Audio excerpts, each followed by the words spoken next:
చంద్రబాబు నాయుడు గారు పవన్ కళ్యాణ్ ఇంటికి వెళ్ళడం అనేది ఆయన సంస్థ, ఒక మేనిఫెస్టో దీనికి వెళ్ళడం అనేటువంటి ఇప్పుడు కాదు. అంటే వాళ్ళ దగ్గర తీసుకొచ్చేటప్పటికి ఏంటంటే ఎంత స్ట్రబన్గా ఎదుటి వ్యక్తి తన్ని మరోలా ఆలోచించకుండా చేస్తున్నారు. అంటే ఒకళ్ళకి ఒకళ్ళు గౌరవం ఇచ్చి పుచ్చుకుంటున్నారు వాళ్ళిద్దరు, అంతేకాని ఒకళ్ళు ఎక్కువ వాళ్ళు తక్కువ అనేటువంటిది లేదు.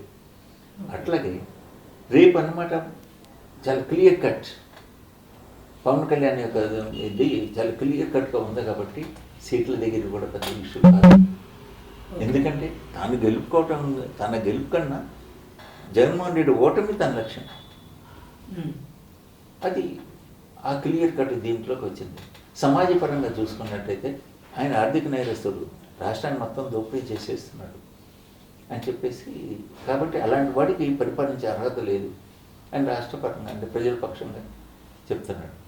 వ్యక్తిగతంగా చూసుకుంటే పదే పదే ఆయన యొక్క ఫ్యామిలీ లైఫ్ అని, ఆయన యొక్క పేరెంట్స్ అందరినీ రోడ్డు మీద లాగి అట్లా ఎందుకు నిన్నగాక మొన్న అమ్మటి రాంబాబు, నాగబాబు యొక్క సీట్లు అంటే ఈ ఓటు మార్చుకోవడం, అలాంటి వ్యక్తి మీద ఆరోపణ చేసేటప్పుడు ఒక మంత్రి స్థాయిలో వాళ్ళు అక్కడ ఇప్పుడు నేను ఓట్లు వేస్తున్నారు, అది ఫిల్మ్ నగర్ కల్చరల్ సెంటర్ లేకపోతే ఇట్లాంటి చోట ఉన్నమాట సినిమా వాళ్ళంతా గ్యాదర్ అవుతారు, వాళ్ళ ఓట్లన్నీ కూడా అక్కడే ఉంటాయి in and around this place.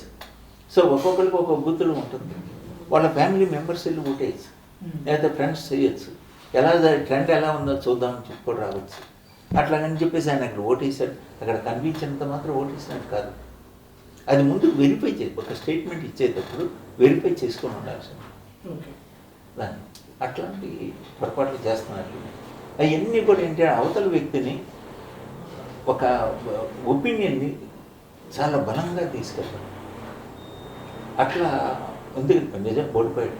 ఇప్పుడు నువ్వు కంటెస్ట్ చేయలే, నీ పార్టీ కంటెస్ట్ చేయలే, కానీ ఆయన మంచో చెడు కంటెస్ట్ చేశాడు, ఫైట్ చేశాడు, ఓట్లు రాలేదు, దానివల్ల నువ్వు ఎద్దేవా చేసావు అంటే రెచ్చగొట్టావు.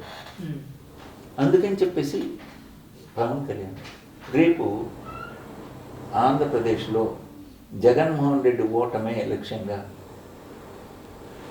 ఫైట్ చేస్తాడు. That is clear. బహుశా ఆయనకి యొక్క అంత గౌరవాన్ని చంద్రబాబు నాయుడు ఇస్తాడని నేను అంటే ఈ ప్రస్తుత డెవలప్మెంట్ చూస్తుంటే అనిపిస్తుంది.